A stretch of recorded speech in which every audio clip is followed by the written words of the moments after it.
Welcome to Online Study with Mohammed Rizwan Mir. Protozoa की types को हम पढ़े थे। प्रोटोजोआ की टाइप्स के अंदर अमीबा, ज़ूओफ्लैजिलेट्स, सीलिएट्स, फोरामिनिफ्रॉन्स और एक्टिनोपोड्स को हम ऑलरेडी पढ़ चुके हैं।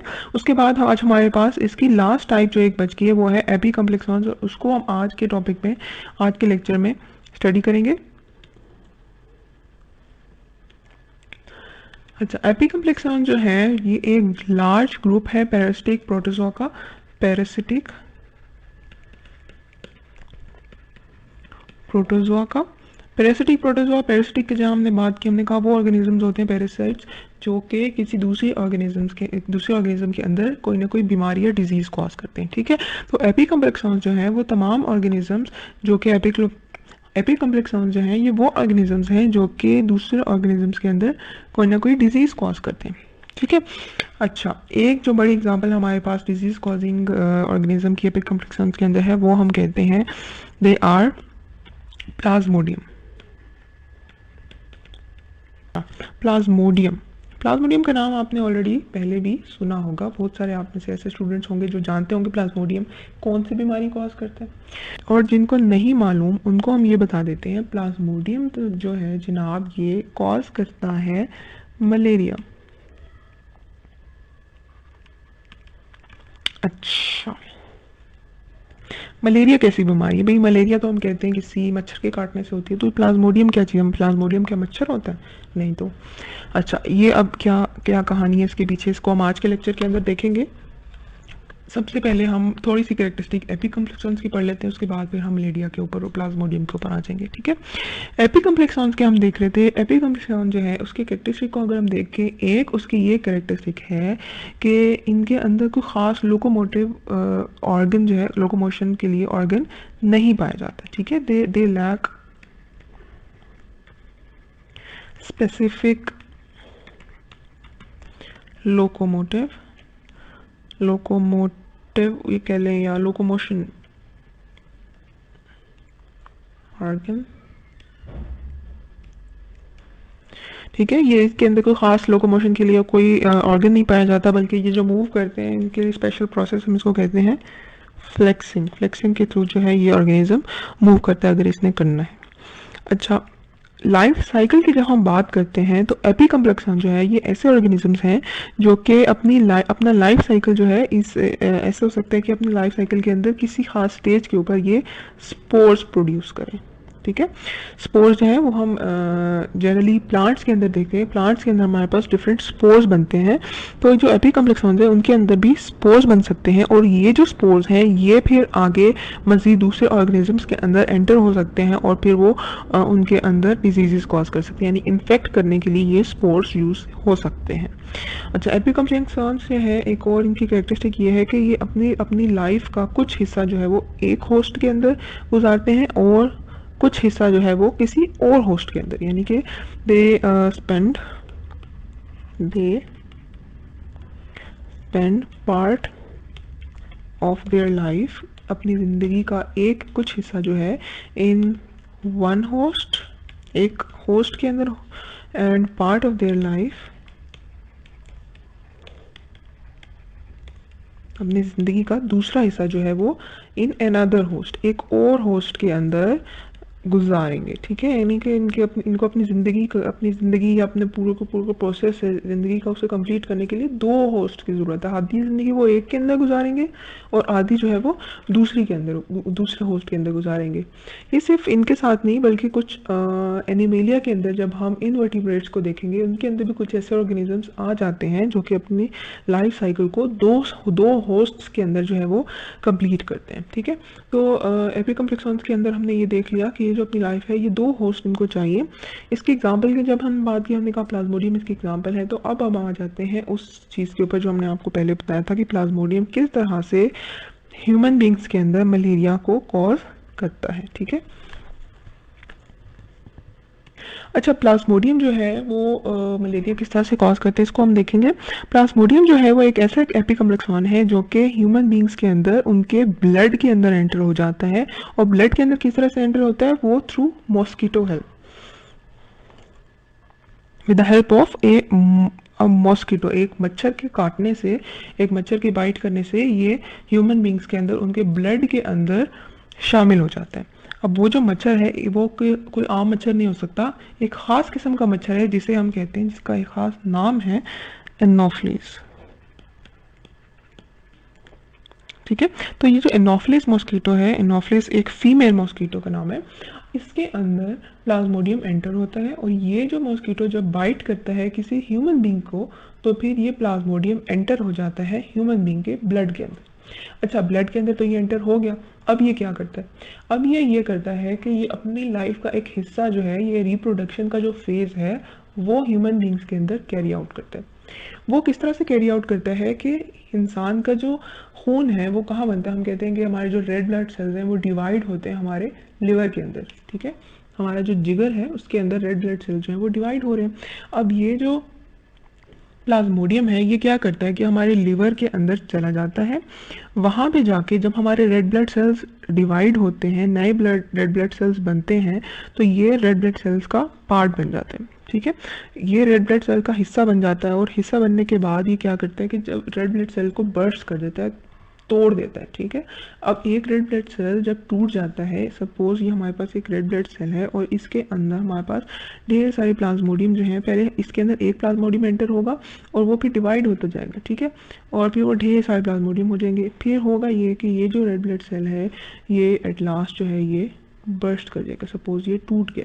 ठीक है, अब ये टूटने के बाद होगा क्या कि ये सब के सब जितने भी पैरासाइट्स हैं ये बाहर निकल आएंगे। ठीक है, ये बाहर निकलेंगे और क्या करेंगे, ये आके मज़ीद जो नए रेड ब्लड सेल्स हैं, जो फ्रेश रेड ब्लड सेल्स हैं, ये उनके अंदर एंटर हो जाएंगे और फिर उनको मज़ीद डिजीज़ कॉज करेंगे, यानी उनको भी बर्स्ट करेंगे, और इस तरह से पूरे के पूरे एक जो डिवीज़न का प्रोसेस है, जो नेचुरल प्रोसेस है ह्यूमन बींग्स के अंदर, वो उनको डिस्टर्ब कर देंगे। यही वजह है, ये वो स्टेज है जब ये जो बर्स्ट हो रहे हैं ना आपके रेड ब्लड सेल्स, ये वो स्टेज है जब आके इंसानों को, हमें ह्यूमन बींग्स को पता चलता है कि हमें मलेरिया हो गया, और उसके कुछ कुछ ख़ास हमारे पास सिम्टम्स आ जाते हैं, जिसे हम कहते हैं कि या तो बहुत ज़्यादा सर्दी लगनी शुरू हो जाती है, बहुत तेज़ बुखार हो जाता है। तो इस तरह से हमारी यानी बॉडी जो सिम्टम्स तब शो करती है जबकि ये अफेक्ट हमारी बॉडी को कर चुका होता है। अच्छा, ये जो पूरा का पूरा प्रोसेस है इसको हम इस एक डायग्राम के थ्रू भी समझ सकते हैं। अच्छा, इस डायग्राम में क्या बताया गया है? इस डायग्राम में हमें डिफरेंट स्टेजेस बताई गई हैं कि किस तरह से एक प्लाज्मोडियम जो है वो ह्यूमन बींग के अंदर डिजीज़ कॉज करता है। ठीक है, इसके अंदर आप देख सकते हैं कि हमारे पास सबसे पहले प्लाज्मोडियम के स्पोर्स हैं, ये आप कह सकते हैं कि ये जो है ये स्टेज 1 है, 1। ठीक है, इसके अंदर क्या हो रहा है? इसके अंदर ये हो रहा है कि प्लाज्मोडियम के जो डिफरेंट स्पोर्स हैं ये एंटर हो रहे हैं एक मॉस्किटो के अंदर। ठीक है, अब ये नॉर्मल एनोफ्लिस मॉस्किटो था, और इस मॉस्किटो के अंदर ये स्पोर जब एंटर हो गए तो ये एक वेक्टर बन गया। वेक्टर का मतलब है कि ये एक ऐसा ऑर्गेनिज्म बन गया जो कि कैरी कर रहा है अपने अंदर एक पैरासाइट को। ठीक है, अब ये वाला जो मॉस्किटो बाइट करेगा आके किसी ह्यूमन बींग को, अब ये एक नॉर्मल ह्यूमन बींग था, ठीक है, जिसे कोई बीमारी नहीं है, ये नॉर्मल ह्यूमन बींग है। ये मॉस्किटो जब आके इस ह्यूमन बींग को बाइट करेगा तो क्या होगा कि ये जो प्लाज्मोडियम है ये एंटर हो जाएगा, ये जो प्लाज्मोडियम के स्पोर्स हैं ये एंटर हो जाएंगे इस ह्यूमन बींग के अंदर। इस ह्यूमन बींग के अंदर एंटर होकर वो करेंगे क्या कि वो लिवर में जाके इन्फेक्ट करेंगे। लिवर के में इन्फेक्ट इस तरह से करेंगे कि वो रेड ब्लड सेल्स के अंदर चले जाएंगे और इन्फेक्शन कॉज करेंगे, और इस जो ये जो ह्यूमन बींग है इसको बीमारी हो जाएगी। ठीक है, इससे मलेरिया हो जाएगा। अब मलेरिया तो इसे हो गया, अब होगा ये कि ये पूरा का पूरा साइकिल होता है जो कि आगे कंटिन्यू होता है। ये कंटिन्यू इस तरह से होता है कि अब मज़ीद जो बाकी मॉस्किटोज हैं वो अगर आके इस ऑर्गेनिज्म, इस जो इंडिविजुअल है, ये एक ह्यूमन बींग है, इसको आके बाइट करेंगे तो क्या होगा, क्योंकि इसके ब्लड के अंदर मलेरिया के जरासीम जो है वो ऑलरेडी प्रेजेंट है। अब जब ये मच्छर जो है ये आके इस ऑर्गेनिज्म को बाइट करेगा तो ये होगा कि इसके अंदर फिर दोबारा से मलेरिया के, या आप कह सकते हैं प्लाज्मोडियम स्पोर्स जो हैं वो इसके अंदर दोबारा से आ जाएंगे। ठीक है, अब ये फर्स्ट वेक्टर था, ये सेकंड वेक्टर है, अब इसके अंदर भी प्लाज्मोडियम के जरासीम आ गए तो होगा ये कि ये वाला मच्छर अब आगे जाके और जो मज़ीद जो ह्यूमन बींग्स हैं, कोई भी जो लोग हैं, उनको जाके जब बाइट करेगा तो उनके अंदर भी यही जो पूरा का पूरा प्रोसेस है ये आगे फिर चलना शुरू हो जाएगा, यानी इसको भी ये इन्फेक्ट करेगा। फिर इस ऑर्गेनिज्म को कोई मच्छर और आके काटेगा तो उसके अंदर भी जो है वो जरासीम आ जाएंगे, यानी प्लाज्मोडियम उसके अंदर भी ट्रांसफ़र हो जाएगा। तो ये पूरा का पूरा प्रोसेस जो है वो इसी तरह से चलता जाएगा।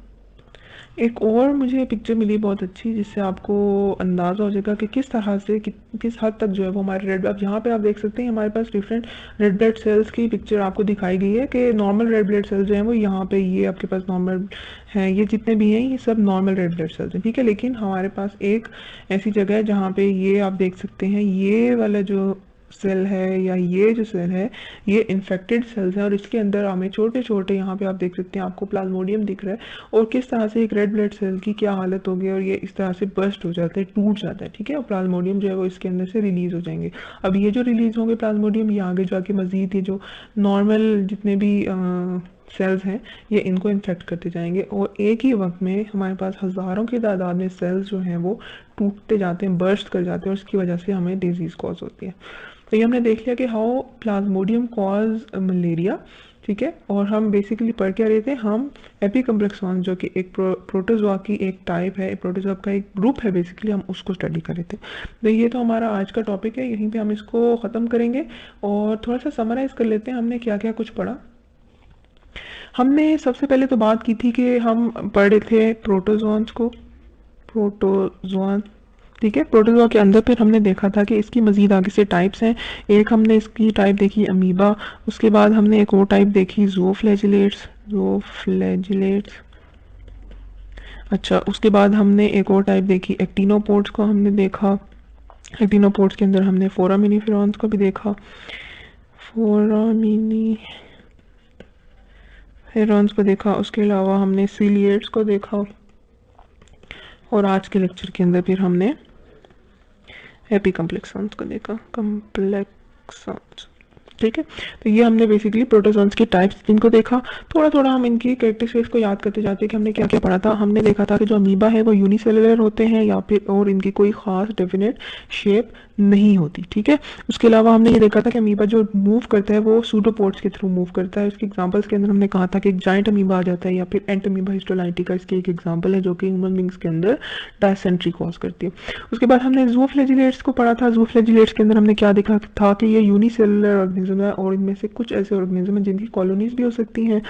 हमने कहा था कि जो मूव करते हैं तो ये वन या वन से ज़्यादा फ्लैजिला के थ्रू मूव करते हैं, और इसकी एग्जांपल्स के अंदर हमने कहा था कि ट्राइपेनोसोमा इसकी एग्जांपल है, यूग्लिना एग्जांपल है, ट्राइकोनिम्फास इसकी एग्जांपल है। इस तरह से हमने और कुछ एग्जांपल्स भी इसकी स्टडी की थी। उसके बाद हम आ गए थे सीलिएट्स के ऊपर। सीलिएट्स को हमने पढ़ा था। सीलिएट्स के अंदर हमने देखा था कि ये वो ऑर्गेनिज्म है जिनके अंदर हेयर लाइक स्ट्रक्चर्स पाए जाते हैं, और सीलिएट्स यूनिसेलुलर होते हैं। सीलिया इनको मूव करने के लिए हेल्प करता है। इसकी एग्जांपल में हमने पैरामीशियम को देखा था। एक्टिनोपोड्स और फोरामिनीफेरॉन्स को हमने इकट्ठे देखा था। हमने कहा था ये वो ऑर्गेनिज्म है जिनके ऊपर एक शेल लाइक स्ट्रक्चर पाए जाते हैं, ये यूनिसेलुलर ऑर्गेनिजम्स हैं और ये मूव करते हैं सूडोपोड्स के थ्रू। ये जो फोरामिनीफेरॉन्स हैं ये मूव करते हैं सूडोपोड्स के थ्रू, बोथ एक्टिनोपोड्स एंड फोरामिनीफेरॉन्स। और इनकी एग्जांपल्स के अंदर रेडियोलेरियंस और फोरम्स, इनकी एग्जांपल्स के अंदर रेडियोलेरियंस और फोरम्स जो हैं वो आ जाते हैं। इसके बाद हमने आज के लेक्चर में एपिकम्प्लेक्सॉन्स को पढ़ा। एपिकम्प्लेक्सॉन्स हमने कहा कि ये यूनिसेलुलर ऑर्गेनिजम्स हैं और इनके अंदर कोई ख़ास लोकोमोशन का ऑर्गन जो है वो नहीं पाया जाता। और इसके एग्जांपल्स के अंदर हमने प्लाज्मोडियम को देखा, और हमने देखा कि प्लाज्मोडियम एक पैरासिटिक ऑर्गेनिज्म है, वो किस तरह से डिजीज़ कॉज करता है उसका पूरा लाइफ साइकिल को हमने देखा। तो ये आज के लेक्चर के बाद हमारे पास प्रोटोजोन्स का जो एक ग्रुप है प्रोटिस्टा के अंदर वो कंप्लीट हो जाता है। हमने प्रोटिस्टा के ग्रुप की जहाँ बात की थी उसको भी थोड़ा सा याद कर लेते हैं। प्रोटिस्टा के ग्रुप्स थे हमारे पास। फर्स्ट वाला जो था वो था प्रोटोजोआ, जो कि आज हमारा कंप्लीट हो गया प्रोटोजोआ। उसके बाद हमारे पास आ जाता है एल्गी, और उसके बाद हम पढ़ेंगे फंजाई लाइक प्रोटिस्ट, ठीक है। तो अपने नेक्स्ट लेक्चर के अंदर हम एल्गी से आगे कंटिन्यू करेंगे।